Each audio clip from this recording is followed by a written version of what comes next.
How can we tell what's happening in our body when there's so much else happening in our body? Wouldn't it be nice if when we had a symptom going on in our body or some kind of thing that we're noticing, that was the only thing that we needed to notice? I mean, wouldn't it be awesome if, what a cool thought, if when we had a headache, everything else in our body just kind of quieted down and we could pay attention to what was happening in our head.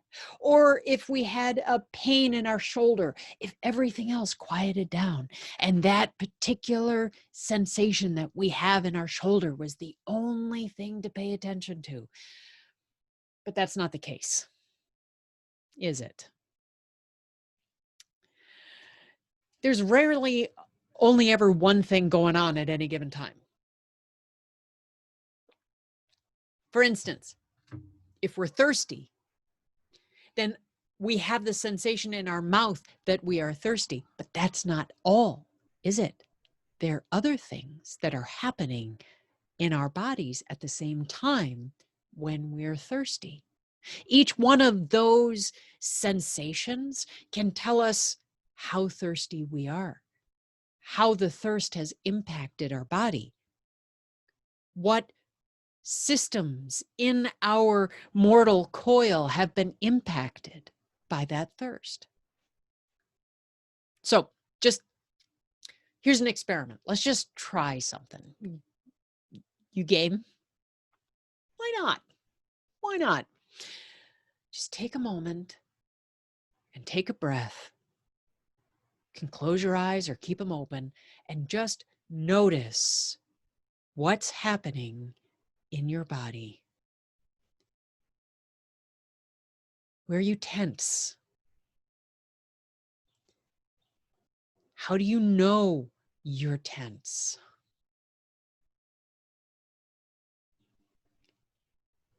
Is there any pain that you notice anywhere in your body?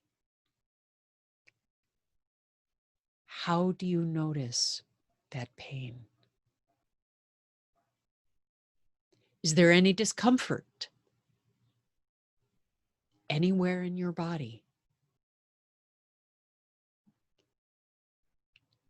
What do you notice about that discomfort? Does it pulse? Is it sharp? Is it dull? Does it throb? Does it feel pressured? Is there a temperature?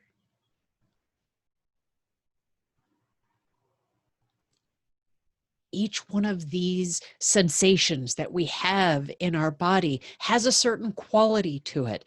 And not just one quality, too. Sometimes there's more than one quality. Does it sting? Does it ache? Is there, does it radiate anywhere? Does it stretch down your body? If you were to, there's the whimsical questions, like if you were to describe it as a color, what would that color be like? How would that pain come across as a color? So there's the whimsical descriptions, and then there's also those visceral descriptions, the ones that can convey what you're feeling verbally to another person. And even entertaining those descriptions, that way of entertaining what we're feeling, opens up a relationship to our own body and to our own health that can allow for a little bit of compassion and can allow for a little bit of, yeah, you know what? This feels pretty crappy. Yeah, no wonder it doesn't feel so good.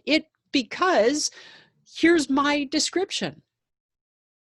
And being able to include that in your own mind means that you can have space for you and what you're feeling.